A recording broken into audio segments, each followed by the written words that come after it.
We'll begin by saying that we should daven that the fruit of our learning should help to bring home the hostages, protect our soldiers and the Am Yisrael and all of the innocents, bring a speedy end to our wars, and be an Ilui Neshama for my mother, Shlomo Abbas, Menachem Mendel, and Rachel.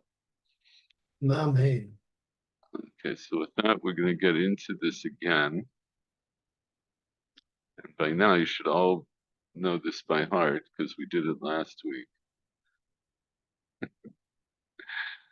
Okay, Michael Schwartz, you're here first, so you get to start. The Odamar Rabbi Matya.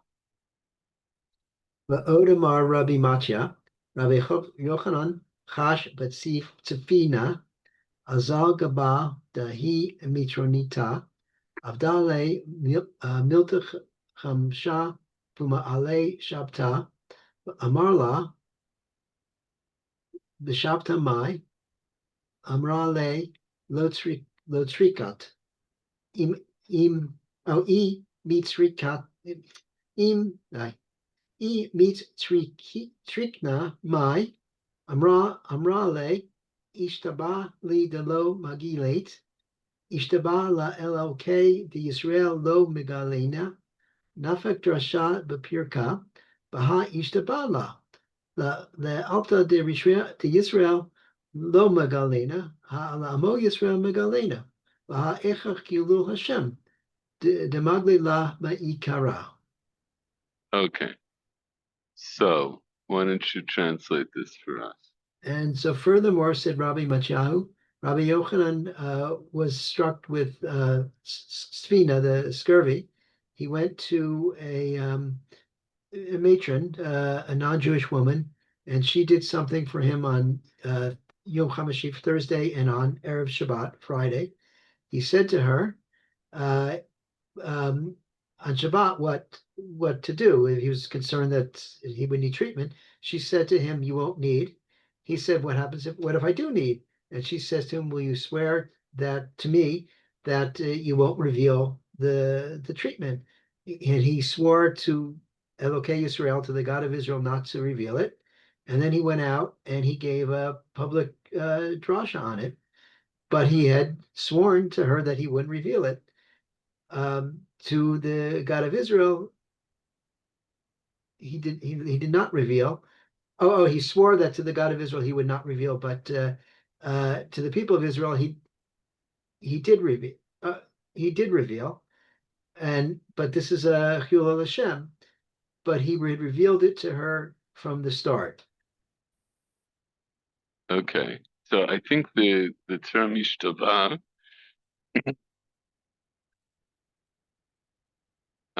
implies that she made him swear. Oh, okay. So she made him swear, and the way we need to read it is that she made him swear,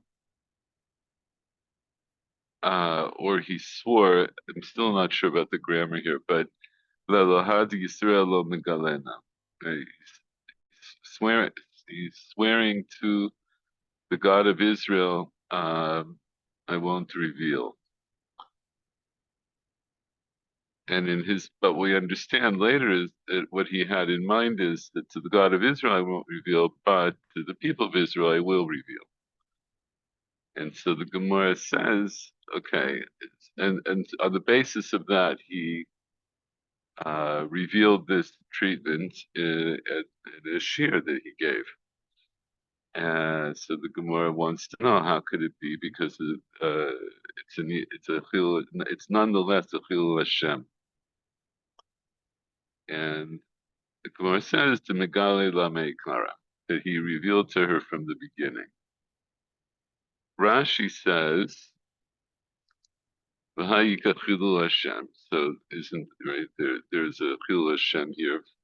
Why? Shehi surah shavar al shvuata. Because even if he didn't technically violate his oath, but she'll think that he violated his oath. So that's a chilul Hashem.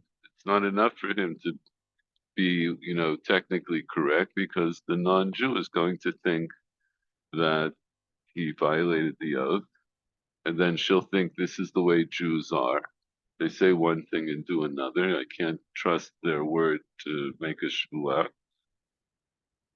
And the Gemara answers, "The Megalile me kara, mehahi sha'ata galile." From that moment, he revealed to her.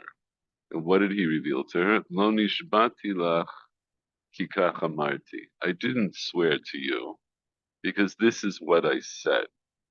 In other words, he explained the grammar of his oath, and thereby released himself from this, both the problem of not having actually formally taken an oath, and also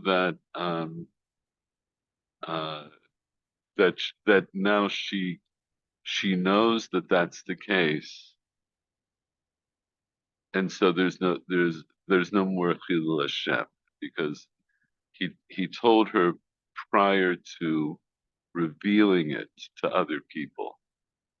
So she knew from the start. So it's interesting. It was 2 weeks, 2 Shabbases ago, that you may remember what the Haftorah was. So 2 weeks ago, it was 2 Shabbases ago, it was Parshat Shlach Lecha. It's the story of the Meraglim. So Yeah, what yeah. was So the it's Haftorah? with Rachav. With Rachav. Okay, so I want to take a look at that for a minute, and I'll tell you what happened. I was in shul on Shabbos. There's a fellow there that I talk to from time to time. I see him on Shabbos, usually just on Shabbos, who's Hoser B'Tshuva, and he's really just at the very early stages of learning. And so when I see him, I say, "What do you have to say about the parsha?" I ask him what he thinks about the parsha. And he said, "Well, I was really stuck on something in the Haftorah." So what was he stuck on? Let's see.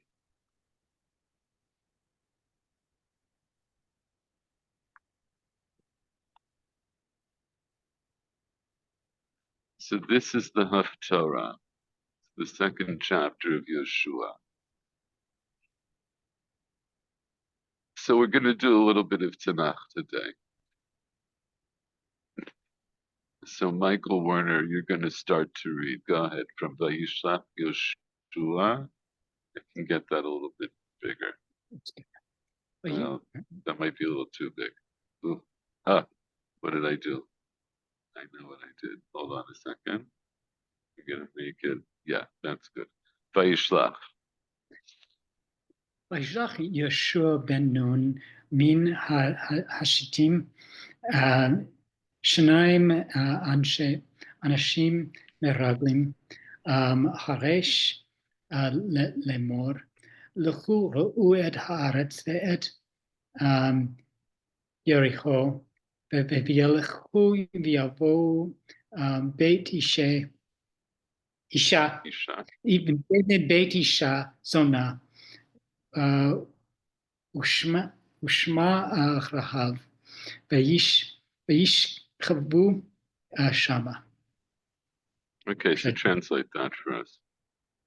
And so Yehoshua ben Nun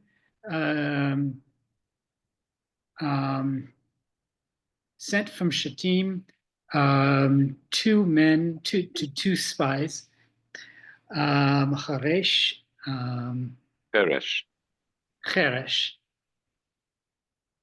two spies. I don't remember that word. Okay. Cheresh is, it would mean silently, right? Or in this case, secretly. Right. They translate it.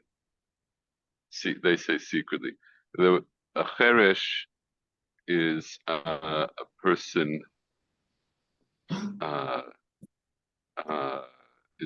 who can't hear, right? It could also refer to a person who's both deaf and dumb. So it has this implication of silence, right? So he sent them silently or secretly, saying. So, what did he say to them? Go and see the land and Jericho, and go and come, and they went and they came to the house of a harlot, and her name was Rachav, and they dwelt there, and they Well, they dwelled, was, or they lodged there. They lodged there. So what does lishkav actually mean? What does it literally mean? Um, Lishkav. um, Michael Schwartz, what do you think? To lay or to lay. Yeah, to lie down. So lishkav is to lie down. right. So they lie down there. Okay. Paul, you'll see what we're doing, but there's something that came up from the Haftarah in Yehoshua from Parshat Shlach that's pertinent to the sugya that we're doing in Yoma. So we're doing a little bit of Tanakh review this morning. So we're talking about the story of the Meraglim of Yehoshua. So here exactly. So Michael, we're going to do another pasuk. ויאמר למלך יריחו לאמור, הנה אנשים באו הנה הלילה מבני ישראל לחפור את הארץ. And it was said to the king of Jericho, saying, behold, men came here last night from among the children of Israel to spy out the land. Yeah, good. Okay. Paul, you can continue. וישלח מלך יריחו. ותיקח האישה את שני האנשים. No, פסוק ג'. פסוק ג'. וישלח מלך יריחו, מה קרה? וישלח מלך יריחו אל רחב לאמור, הוציא האנשים הבאים אלייך אשר באו בביתר, כי לחפור את כל הארץ באו. And the king of Jericho came to Rachav and told her to take out. Yes, the people who came to you, to your house, in order to spy on the whole country. They came for that. Right. I see. So I just wanted to point out the word chafar literally means to dig. Yeah, of course. Yeah. Right. So I'm pointing out for people who may be less familiar, chafar means to dig, and then secondarily means to search for. So lachpor et haaretz would mean, like they say here, search out or explore. So in this context, it means that they're spying. And to delve would have both senses. To delve, yeah. Delve into, okay. It's a little awkward, but I get it. Okay, Paul, do another pasuk. Vatikach haisha. Yeah, I know this haftarah very well because I have quite many times I read this haftarah for the. Really? It wasn't. Yeah, for the yahrzeit of my mother. It's one of there are 2 or 3 haftarot which come back each year. That's right. Okay. Okay, very good. Go ahead. ותיקח האישה את שני האנשים ותצפנו, ותאמר, כן באו אליי האנשים ולא ידעתי מאין המה. And Okay. the woman, Rahab, yes, took these two people, and she hid them, yes. And then she told the king, yes, it's true. This there were two persons who came to me, but I didn't know where they came from. Okay, I just want to point out that this word vatitzbino, right? So it doesn't say vatitzbinu, it says vatitzbino, which is singular. Yeah, it's That she special, covered yes. she covered one. Well, so there are different perushim about that. There's the perushim that go into a lot of detail here are the Avar Benel and the Malbim. But I'm not going to go into all the details here, but I'm just pointing that out. Michael Schwartz, why don't you pick up Vayhi Hashar? ויהי השער לסגור בחושך, והאנשים יצאו לו וידעתי ענה, הלכו האנשים רדפו מהר אחריהם כי תשיגו, מהר אחריהם כי תשיגו. Okay, so what was going on? So when the gate was shut in the darkness, the men went out, and I don't know, and I did not know, and the men went and they chased. She says to them, go and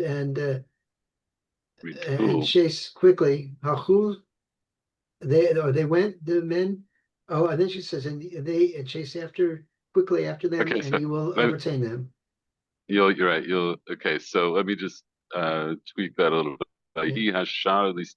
So this is Rachab still speaking, right? So the king's men want to know. They know. In other words, apparently the men were spotted going into her home, and so she acknowledges that they were there.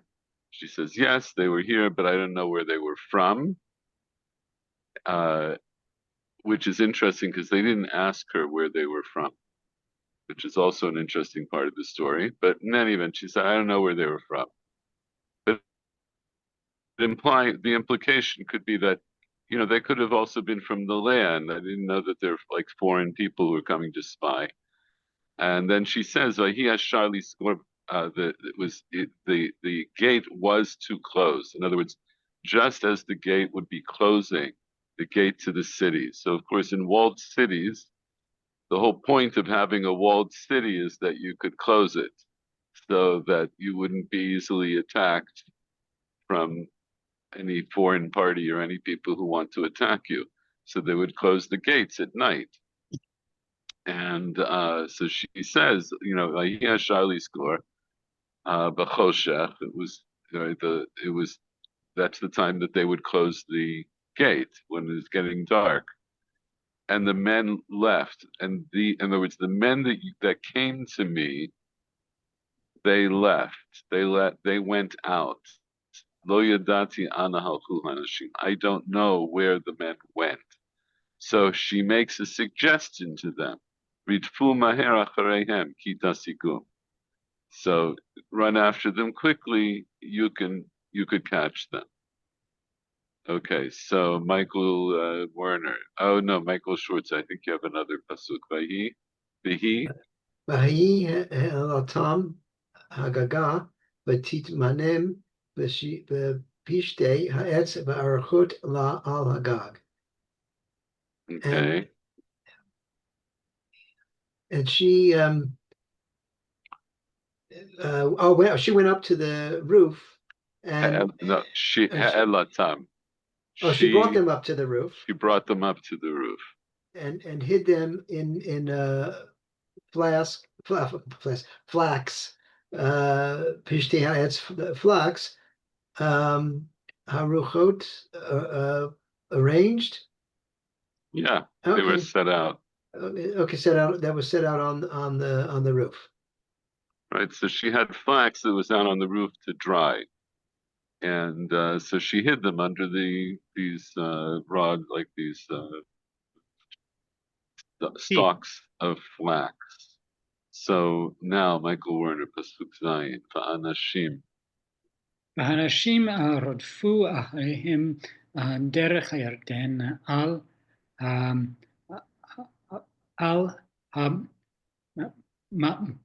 המעברות והשאר סגרו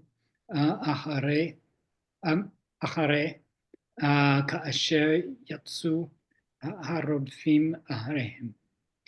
And the men pursued after them in the direction of the Jordan.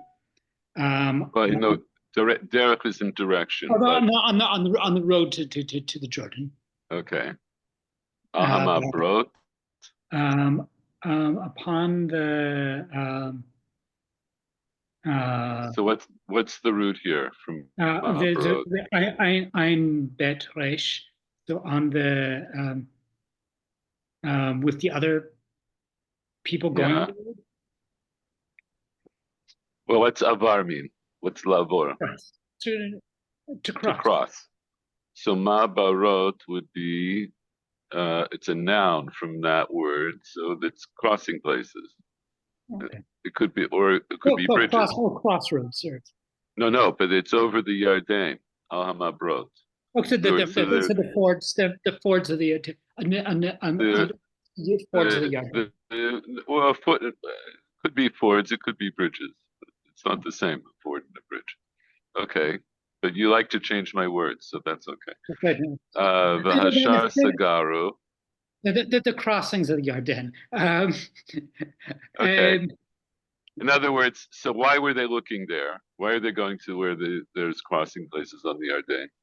Because they know, presumably they know that the Bnei Yisrael are on the other side, and they're assuming that the spies would be going back there. Yeah, Yesh Lomar. So in other words, they know that. Well, we don't know that they know that it's Bnei Yisrael, but probably they do. Probably they do, and so they fit. And Yericho, of course, is very close to the Yarden, and that would be a logical place for them to run back to. Okay, V'hashar Sagaru. And the gate closed. They closed the gate. Oh, they closed the gate after when they left, or when they left, I guess. I mean, upon leaving. Yeah, it's a little dangling here, the acharei, but that's the implication. Bashar Sagaru acharei, Bashar Yatzu harodfim achareihem. And they chased after them. So the gate was closed after, meaning after. So in other words, the gate was closed after these soldiers of the king, these representatives of the king, after they left the city, because once the gates would be closed, they wouldn't be able to leave the city so easily. So they run after them. The gates are closed. Right, as the pursuers are going after them. Okay, Paul, we're with you again. Vehema. Vehema terem yishkavun v'hi alta alehem alagag. And them, the people, the two persons, yes, they didn't yet lay down. Ishkavun could also be go to sleep, but I don't think that they didn't yet lay down, and she went up to them on the roof. ותאמר אל האנשים, ידעתי כי נתן השם, טוב משהו רץ, כי נתן השם לכם את הארץ, וכי נפלה אימתכם עלינו, וכי נמוגו כל יושבי הארץ מפניכם. And she told the people, the two persons, I know, right, that the Hashem gave you the country, the Haaretz, and that and that the The fear, fright, the fright, I don't know. Yeah, the fear. The fear fell,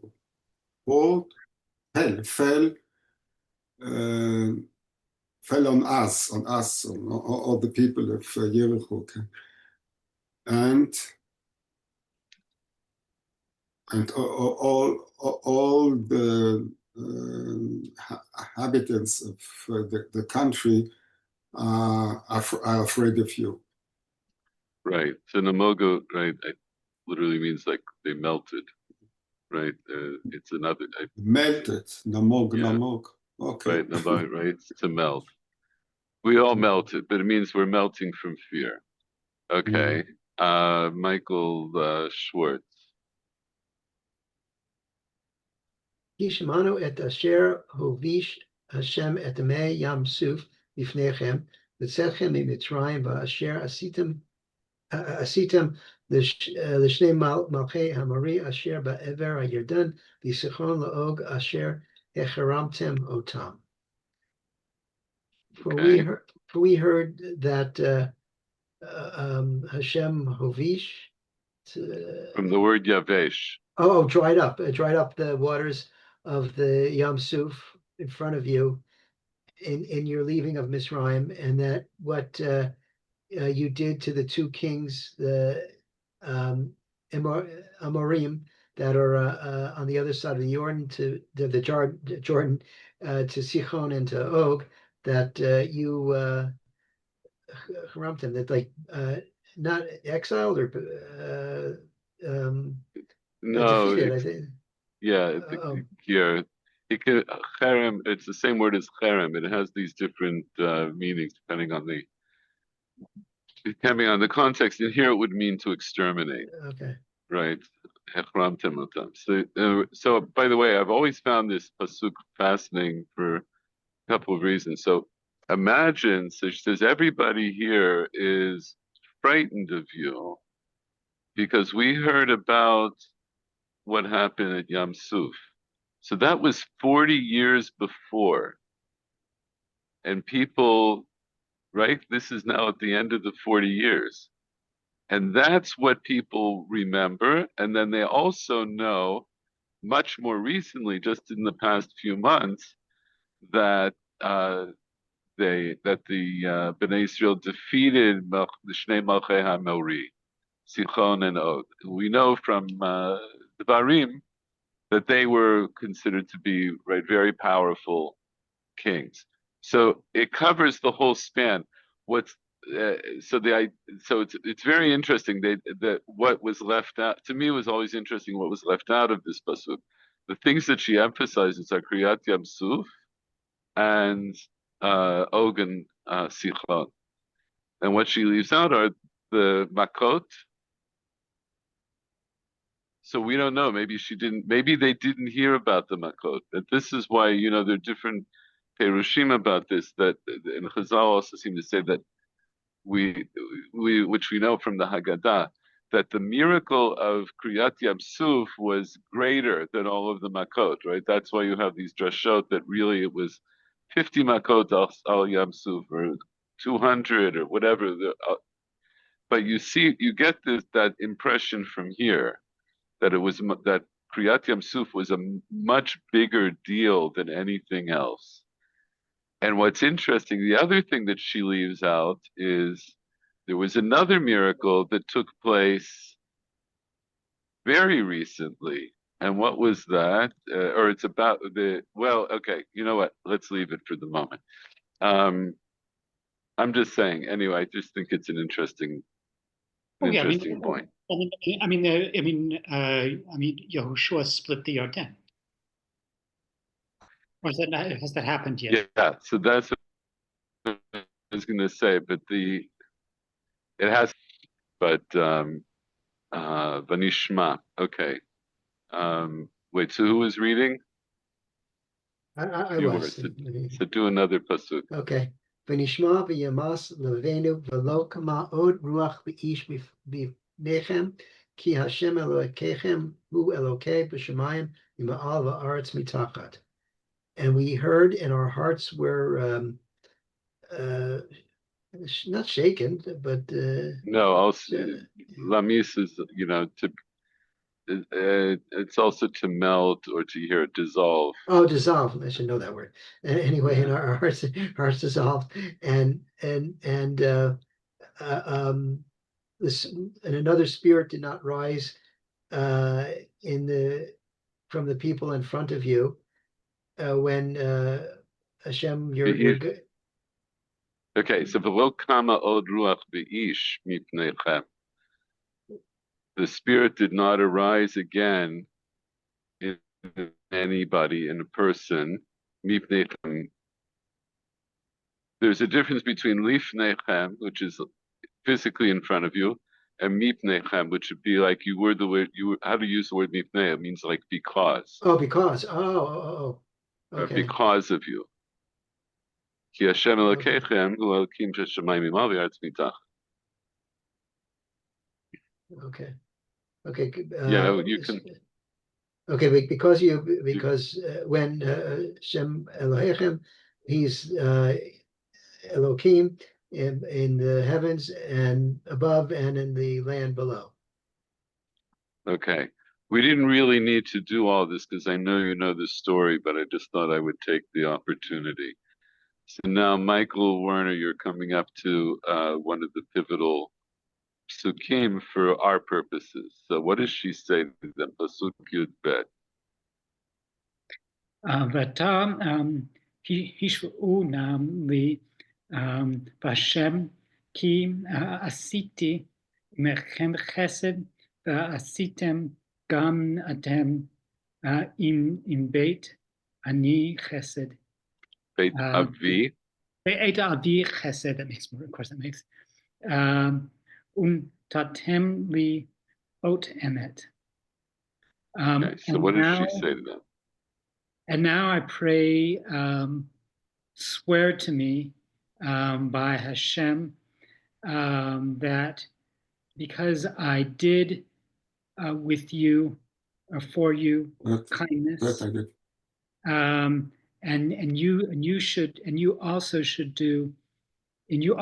do with the house of my father kindness, and that you should give me and give me a sign of truth, a token Okay. A sign of truth or a true sign. True sign. Okay. Vachitem. V'achitem, and keep alive my father. Read the pasuk. Read the pasuk first. V'achitem et avi ve'et emi ve'et achai ve'et achyotai ve'et kol asher alehem ve'hitziltem et nafshotenu mimavet. Okay, and keep alive my father and my mother, okay, and my brothers and my sisters, and everything that is theirs, and rescue them, and save their lives from death. Yitzaltem et nafshotenu. Or and save our lives or our souls from death. Okay, so she says to them that they need to swear to her, and the basis for her having the right or the prerogative to make them swear is because she says, I did a favor for you, I did a kindness for you, obviously, because she saved their lives. But she says that what I want you to do is going to be also for my family. You have to save everybody and save everything that's with them. So so Paul, you continue. Vayomru la. ויאמרו לה הנשים, נפשנו תחתיכם למות, אם לא תגידו את דברנו זה, והיה בטית השם לנו את הארץ, ועשינו עמך חסד באמת. Wow. And no, chesed באמת, okay, today has a very special meaning. Yes. Well, but it's not probably so, the meaning. okay, we'll talk it's about taken that from in a here, second. but it's probably taken from here, but it has another. It's actually, I think the meaning you're thinking of is taken from Psukim in the Torah, but it's important yes? here also. Okay. Yeah. Uh-huh. So what does the pasuk And, mean? You can. Yeah. And they told her, okay, the people, the two people, it's a kind of nafshenu tachtechem lamut. You can just explain that as you understand. Yeah. We promise you, and if the promise is not kept, then we should die, something like this. And I don't know how you say it, say it in English or something. Yeah, but the erech, that's it, right? Mm-hmm. Literally, our souls are in place of you to die. That's what it literally means, and that's. But what it means is what you said. In other words, that if we don't keep the promise, if we don't keep this oath, then we've forfeited our lives. In other words, we're deserving of death. Yes, we promise on our lives or something like this. Yafeh. Im lo tagidu et devareinu zeh. אם לא תגידו את דברנו זה,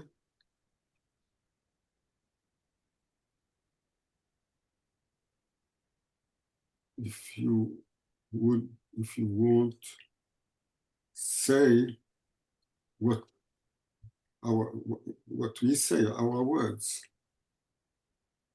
Well, right. Is it tagidu? You know, right. So it's a funny thing because tagidu here is in plural, and presumably there's only one there. If you don't say, in other words, they're saying, who says these our things? Souls, vayomru laha anashim. So the anashim, who are the meraglim, they say to her, they say to Rachav, nafshenu techem namut, is to die. In other words, because right now, what's the point? Yericho is on the verge of being conquered, which means that they know that they're supposed to go in and kill everybody. They're going to be killing everybody. So they're saying our lives will be deserving of death. Which is a reference to her request for a shvuah, or making them take a shvuah. But then they put a tanai, they put a condition. If you don't tell our word. Tagidis should be. It should be right. So here also, it should also be if you will not reveal what we told you, something exactly. So also, but you notice here it says nafshenu tachtechem, which is also plural. So some of the Farshim say that it could be that actually some plural, of them. The plural is strange because they are talking to Rachav, to a single person. Because it says Vayomer La, which is a single person. That's okay. That's okay. Yeah. Right. But Vayomer La, so it should be Nafshenu Tachtayich Lamut Imlo Tagidi. Right. If it was all so it could be that it implies that actually maybe there were in the house at that time. Maybe some members of her house the whole were family. there. Maybe the whole family was there. She asked for the rescue of the whole family, and maybe it's maybe they're actually there. Yeah. So in other words, they're there enough that they can hear what they're saying, and they're saying. So the Meraglim are saying, provided that you don't tell our words. Yes, that is, you shouldn't reveal what we told you. Right. Exactly. to the king and to the authorities of Jericho. Vaya b'teit Hashem lanu et haaretz, v'asinu imach chesed v'emet. If the Kadosh Baruch Hu will give, under the condition that the Kadosh Baruch Hu will give us the country, and then we will do with you chesed v'emet. Okay, so a kindness and truth. So she asked, I just want to point out, she referred to chesed and emet, right? In Pasuk Yud Bet. She said, Yishavu na li b'Hashem, ki asiti machem chesed, v'asitem. That's what she asked Right. for, yes. So she says, so also you should do a chesed for me and Beit Avi, unatatem li ot emet, and give me a true sign. So now those two words come back. So you said, so when you said chesed v'emet has a special meaning, what were you referring to?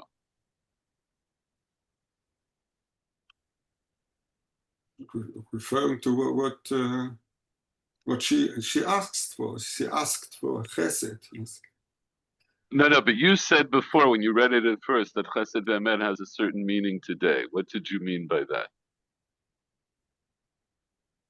What do you associate with the word chesed v'emet? If somebody dies and you do all the tekes for the person before you bury her, that you do her chesed v'emet. So why is that called chesed v'emet?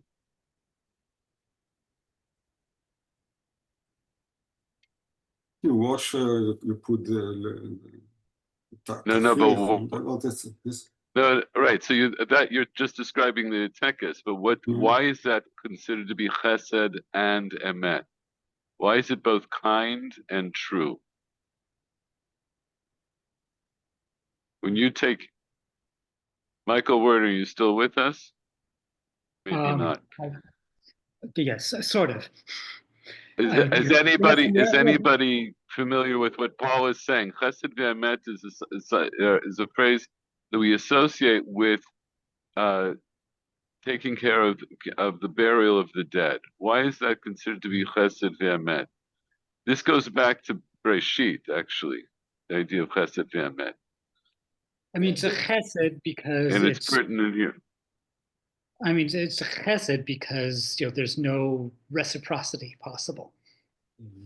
Or So that's okay. So the idea is, that a chesed is something that you do for somebody. We see it from here. The idea of chesed is a kindness, which then obliges if you did a kindness for somebody, it obliges them to do a kindness for you, right? That's what she said.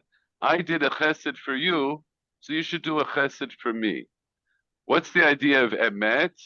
The emet is if you're dealing with a dead person, then it's a chesed, which Chazal changed the phrase a little. It's chesed shel emet. It's a true chesed because there can be no reciprocity. Without reciprocity. Usually chesed should go with reciprocity, but here it's without reciprocity. So that's the emet aspect. The emet aspect is it's a truth because it's, in other words, it's a true chesed. It's a chesed that's done without any expectation or even a possibility of reciprocity. So here they're not talking about burying the dead, but they use that phrase, and that's also how the Mefarshim understand it. Chesed v'amet, asinu ima chesed v'amet. We will do your kindness, and it'll also be a kindness of truth, because what we do for you is not going to be with reciprocity. Why not? Because at least one way of understanding it is because the chesed that they owed her was really just her life. Maybe 2 lives. So she saved 2 lives. So maybe at most their chesed should be to save 2 lives. But they're going to save her whole family. So that's the aspect of emet. There's a deeper truth here because we're going to give you more than you gave us. So that's what that's their, so this Pasuk Yudalid is presumably their Shvuah. That's what they say to her. So they add in a Tanai, Imlo Tagiru Devarenu Zeh, but then they say, but when Hashem gives us the land, then we will do with you Chesed V'Emet. Okay, so at that point, they've made their Shvuah, and Michael Schwartz, the Toridem. ותורידם בחבל בעד החלון, כי ביתה בקיר, ובקיר החומה, ובחומה היא יושבת. Okay, And they lowered them on a rope from the window because her house was in the wall of the enclosure of the city, and the enclosure is where she dwelled. okay, yeah, Bekir HaChoma. So that presumably refers to a specific part of the Choma. The Choma is the wall, and some of the Mefarshim said that it was a particular place. Not everybody, even apparently, not everyone who had a dwelling that was on the wall actually had access to the outside, right? Because again, the whole point of a walled city was that you shouldn't have access to that except through the front gate, and then you can lock the front gate. In any event, she lets them down from her window, and what then? Vatomer lahem. Go ahead.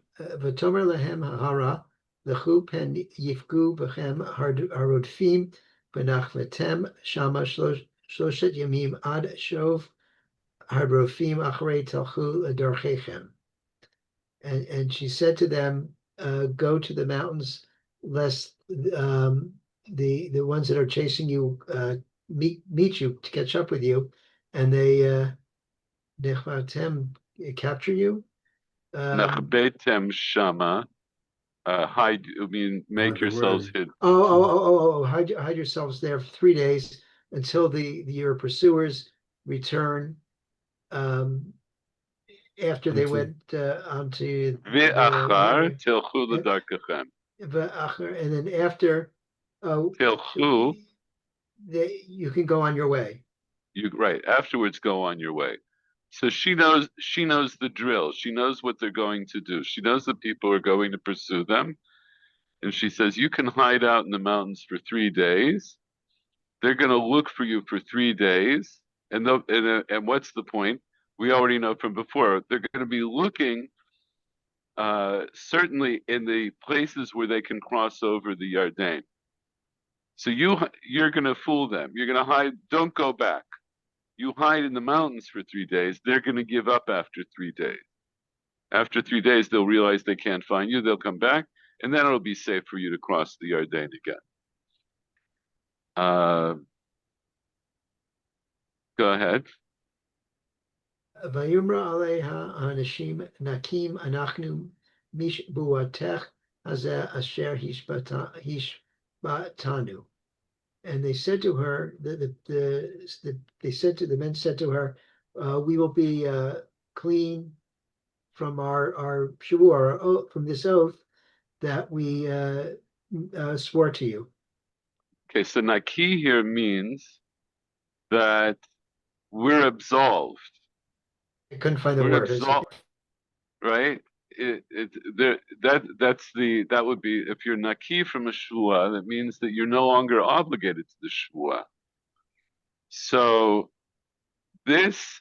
so I can tell you, all of the years that I learned this and I didn't pay close attention, I always understood this as a preamble to what's going to come next.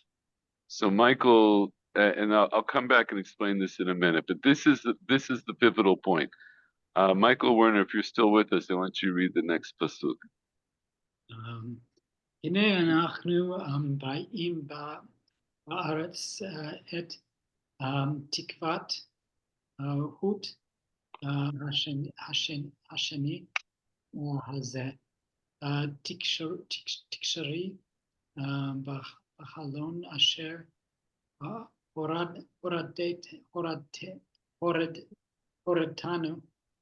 הורתנו, בו, ואת אביך, ואת אמך, ואת אחייך, ואת כל בית אביך, תאספי עלייך,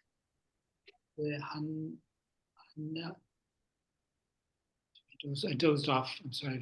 ואת כל בית אביך תאספי עלייך הביתה. Okay, what does all that mean? הנה אנחנו באים בארץ. Behold, we are coming. We are coming to the land. The hope. So you might think, tikva here means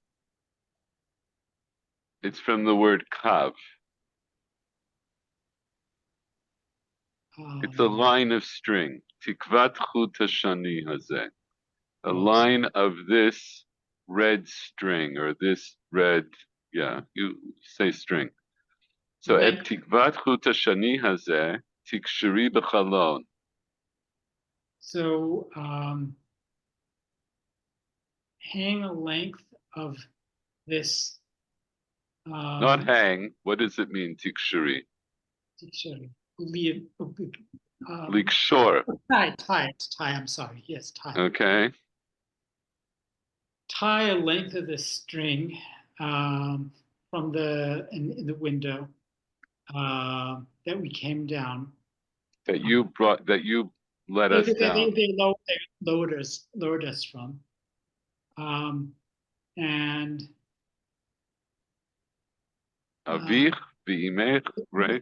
Your father and your mother and your brothers and all of your father's house gather to you in the house. Right. Continue. Do one more. Right. V'haya. It was. I want you to read the pasuk first. V'haya kol asher yitzei midaltei vetech chutza damo verosho v'anachnu Nikiim, right. V'chol asher yeh itach vayit damo veroshenu im yad tieh bo. Okay. And it will be that, and it will be that anyone who goes out from the door of your house to outside, his blood is on his head, and we are clean. And everyone that will be with you in the house, his blood is on our heads. If a hand if a hand is on them. Okay. So what are they saying? You can say in your own words. So what are they saying? Basically, they're saying to gather her family into the house, and that if any people in the house go outside the house, presumably when the assault on Jericho is happening, then their lives are forfeit, and the Meraglim have no responsibility for them. But the Meraglim will take responsibility for the safety of everybody inside the house. Okay. So what did I mean when I said, right, so in Pasuk Yud Zayin, they started off by saying, we are absolved of this oath that you made us swear. And so I always understood that to be the preamble to this meeting. We're absolved of our shvuah if you don't comply with all of our conditions. But that's not actually what they say. What they say is, once she let them down, then they say to her, we don't have to hold by this shvuah. We're actually naki from this shvuah. It's as if they didn't make the shvuah at all. And then they nonetheless they do swear to her by setting up all of these conditions. And the last thing they say, Paul, are you still with us? Not sure if Paul is still with us. He looks like he's there. Yes. Paul, can you read this pasuk? V'im tagidi et dvarenu. ואם תגידי את דברנו זה, והיינו נקיים משבועתך אשר השבעתנו. So just explain that. If you said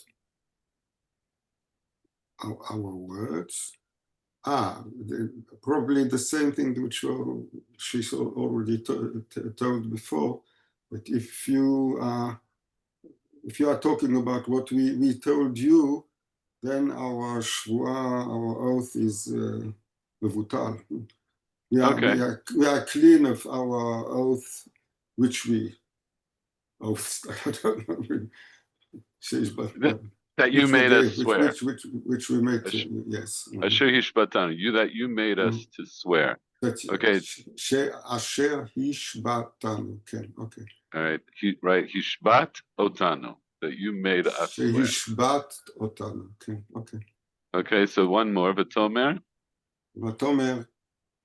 ותאמר כדבריכם כן הוא, ותשלחם וילכו ותקשור את תקוות השני בחלון. And she said, okay, as you said, it will be as you said, yes. And she sent them. No, not sent. Tikshor. But tikshor. כן הוא ותשלחם. Oh, I'm sorry, and sent them. I'm sorry, I'm ahead of you. Yeah, and to send them, right, she sent them away, right? Away, and they went, and she tied. They tied this this line. Shani, which color is shani? It's red. Yes. Red. Yes. It's a kind of I think is a kesher kazeh. I don't know. Okay, so but she tied this crimson line, this red line. She tied it in the window.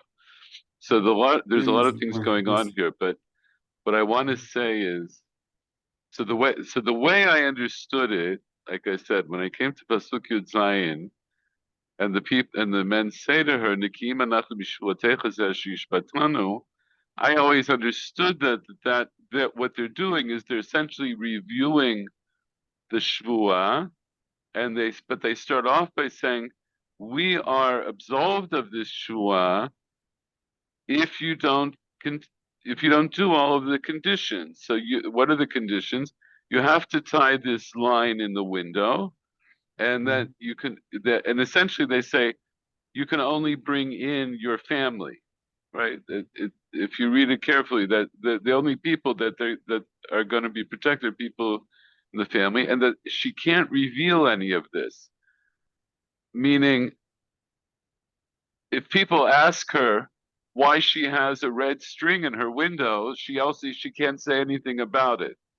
She'll have to make up some story. And it's also interesting to note that at the end of this part of the story, she right away ties the string in the window. So why does she do it then? She has at least a few days before they're going to come. But I think it's either Barbanel and Malbim say likely she did it think it's the Malbim who says it, she did it then so that it would people who were walking by would be used to it. They would be used to seeing it. Because on the day of the battle, people might get suspicious. Why is that the one house that's not being attacked? And they may put two and two together. If she had just put that string up the day before the battle, then people will put two and two together, and they'll all put up red strings. So she has to do it then, and then people. I thought that she did it then to show them how it looks like before That's they also leave. absolutely. In other words, she could also say, Look at our I'm, window with this kesher. yes. Oh, even better. Yeah. No, you're right. Right. She's doing it to make sure that they know what it looks They like. know, yes. And she's also, I think it's also that she's doing it so that she is demonstrating that she is going to keep her part of their condition. All right. You Yes. see, I'm doing what you told me. Now, but here, the whole reason I wanted to do this story is because of this. There's a tension though here in the way the story is told. In Pasuk Yud Zayin, once she lets them down, they say, "We're absolved of your shvuah." And why would they be absolved of her shvuah at that moment? She let them down. She saved their lives, and then she let them go. Why should they be absolved of the shvuah at that moment? In other words, if I take it kifshuto, they're saying it. They're making a declaration now. We're not obligated to this shvuah that you just 2 minutes ago made us make. Why should they be absolved of that shvuah? They made the shvuah under duress. Very good. In other words, they got what they wanted. They made a shvuah, but they know, al pi Torah, that if they make a shvuah under duress, they're not actually obligated to the shvuah. And so they let her know as soon as they get down, we don't really owe you anything. They don't put it that way, but they say we don't have to hold by this shvuah. But nonetheless, they reiterate the shvuah and they lay out in greater detail what the conditions are, because they already said when they replied to her shvuah, they did say, they already did even when they made the original shvuah, they said, if as long as you don't tell our thing or our words, but now they're actually fleshing this out. And so the real chesed shelamet that they're doing for her is they're, even though they were really exempt from her Why are they shvuah, exempt? because they took the shvuah under duress. They were anusim. They knew that if they didn't swear, that if they didn't swear, she would have given them over to the king. They would have been put to death. That was the real situation. So they're taking a shvuah, and right. If you can imagine, if somebody would make this into a movie, it would be a great scene, right? Like she says, "Well, I could hide you. Like they're knocking at the door, but you've got to make a promise to me." Yes, yeah. Like we'll promise you anything. Like just hide us, right? So I'm not saying that's exactly how it played out, but that's the circumstance. The circumstance is when they make the shvuah, their lives are in danger, and we saw this. I showed you from the Shulchan Aruch, right? It was that related to our Gemara. We'll come back to our Gemara in a second. That it's a general rule in halacha that if you make an oath under duress, that you are not obliged to keep that oath. And so this is their situation. So what you see is that nonetheless, even though they tell her, we're not obliged to keep this oath, but we are going to keep an oath with you. We will make an oath with you. But now, in other words, now they can more precisely dictate the terms. Because now they're doing it essentially from the goodness of their heart. And so what's parallel and then they lay out the shua that you have to put up this crimson line in the window, and then we'll save everybody as long as they're from your family. If they're in the house, we will save them. Anybody who walks outside, we're not responsible for. And if anybody in your family dies while they're in the house, then we're responsible, with our lives. Okay. So they lay out the whole thing for her. So how is that parallel to the story with Rabbi Yochanan and the Matronita? So Rabbi Yochanan also presumably makes his initial oath under duress, since he needs this remedy. Okay, that's the first part. So he's making an oath because he is under duress. He's genuinely worried for his life, because the fact that he's planning to take or possibly take some kind of medical remedy on Shabbos means that he thinks that he's besakana, right? Because the general rule is you don't take medicines on Shabbat. So he thinks that he's besakana, and for whatever reason, he's not going to be able to see her on Shabbat. Maybe because, I think Michael Werner said last week, because maybe he's out of the tchum, or maybe for whatever reason, he can't depend on that. So he makes the shvua. So it's that part is very similar. He's making a shvua under duress. But then the way he makes the shvua is what he does is he, in a sense, goes a step further by phrasing the shvua. He hold on. He phrases the shvua in such a way that it could be interpreted in two ways. And he leads her to believe it's one way, when it really is another way.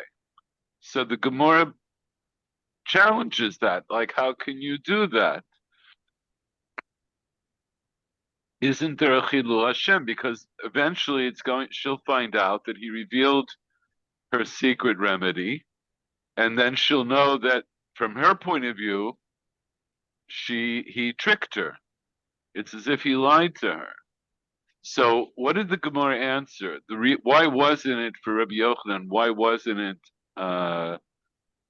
What was his out?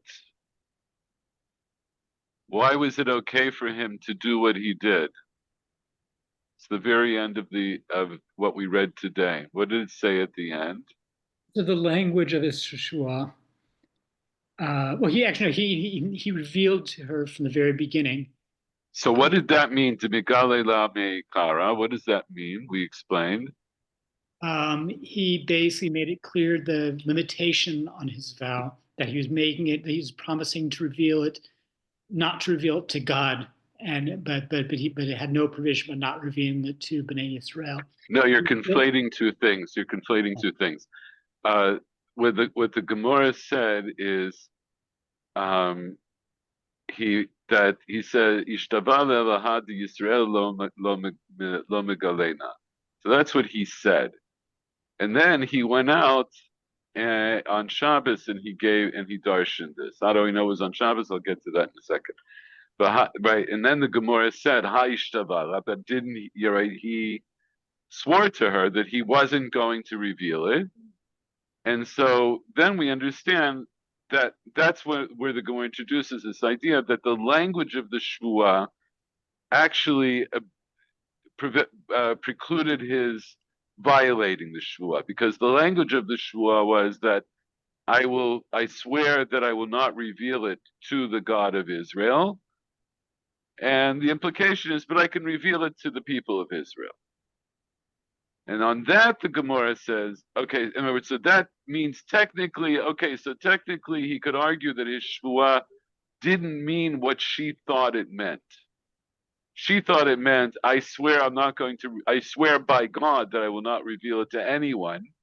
And he meant something else. I swear that I will not reveal it to God, but I can reveal it to the people of Israel.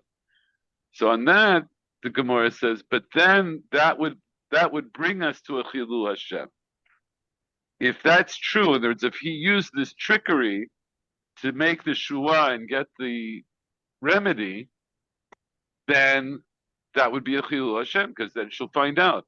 So then what you said to begin with is correct. What's the final answer?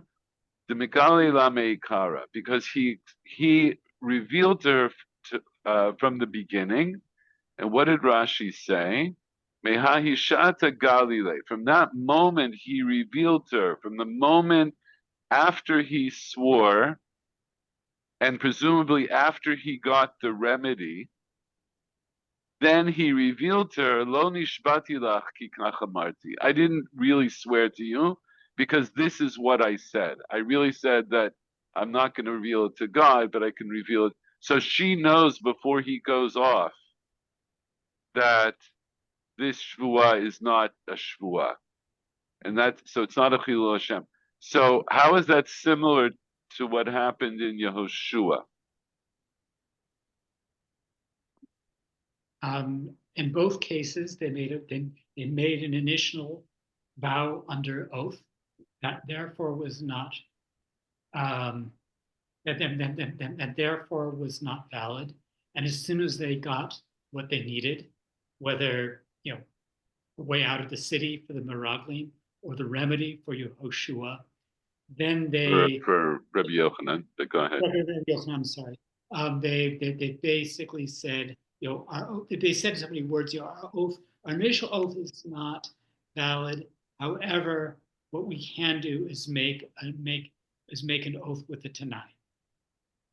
Okay, so that's what the Meraglim do. Rabbi Yochanan doesn't do that. But what do I mean? What's similar? That Rabbi Yochanan, just like the Meraglim, the moment that he got what he needed, he revealed to her. Just like the Meraglim also, the moment they were out of the city, they told her immediately that our shvuah is not a shvuah.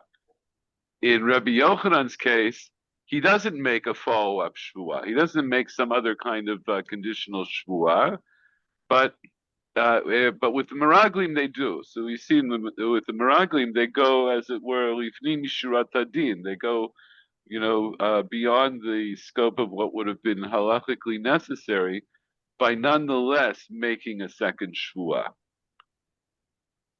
But what they have in common is they both make shvuot under duress, and then when they get what they need, they immediately reveal, and the immediate revelation on their part is arguably in both cases, in Rabbi Yochanan's case, which the Gemara says specifically, and one could argue also in Yoshua, it was to prevent Chilul Hashem. They have to so you can derive from that if you have to make a shvuah to perhaps it's specifically to a non-Jew, because that's the case in both of these cases.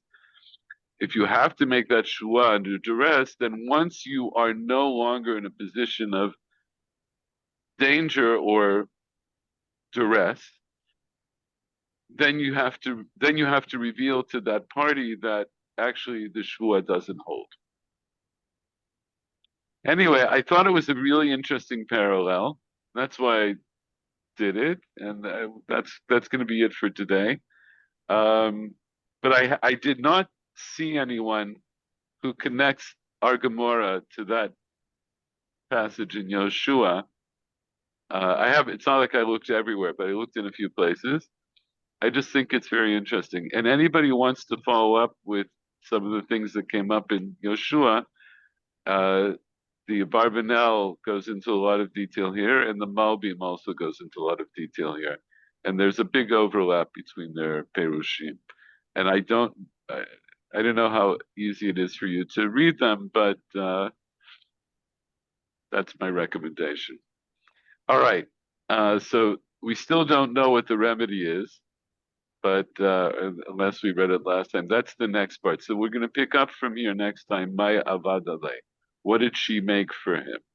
And then it's set, and then there are different versions of what the remedy is, and it goes on from there. So Bezrat Hashem, I'll see you next week. Thanks for coming and for bearing with me on my little digression. I'm sorry I was so dim. I think you managed to steal yourself as much as possible, so I appreciate that. And you have a lovely family behind you. Yes. It's a really beautiful apartment, I have to say. This is a gorgeous apartment. Looks it. Yeah, very nice. That's Enjoy nice. your time there. Okay. Wow. You're giving us a little Yeah, never right, mind. But yes. yeah, more than your regular Yes. abode. More than- Okay. All right.